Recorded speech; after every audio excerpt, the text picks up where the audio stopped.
kapatid, punta natin yung Lan, kumusta? Okay lang po ya.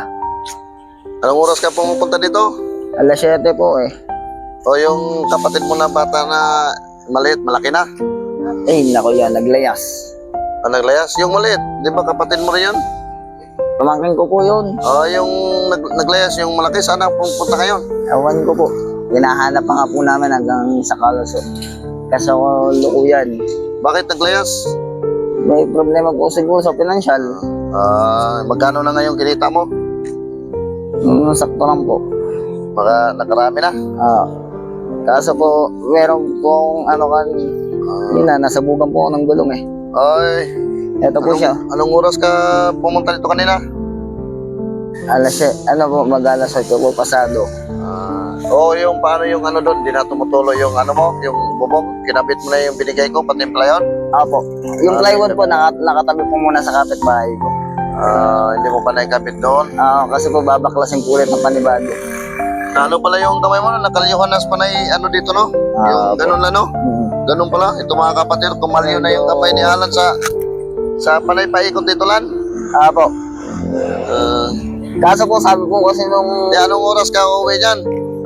Sakto po alas 7. Tulas City kapatid, araw-araw siya nandito sa Legend siya mga kapatid kasi mayroong nagbibigay sa kanya kahit paano, makaipon lang, no? Yun lang kasi niya. Medyo... Kita araw-araw, di ba lang? Di ba nagsasarili ka ng saing doon sa iyo? May sarili po. May ulam ka na ngayon din sa inyo?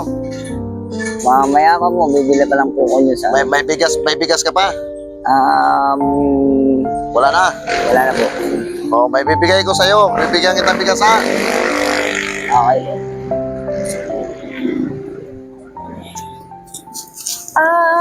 Ito, tanggapin mo to. May susundo sa iyo mamaya. Travel na lang po siguro ko mamaya.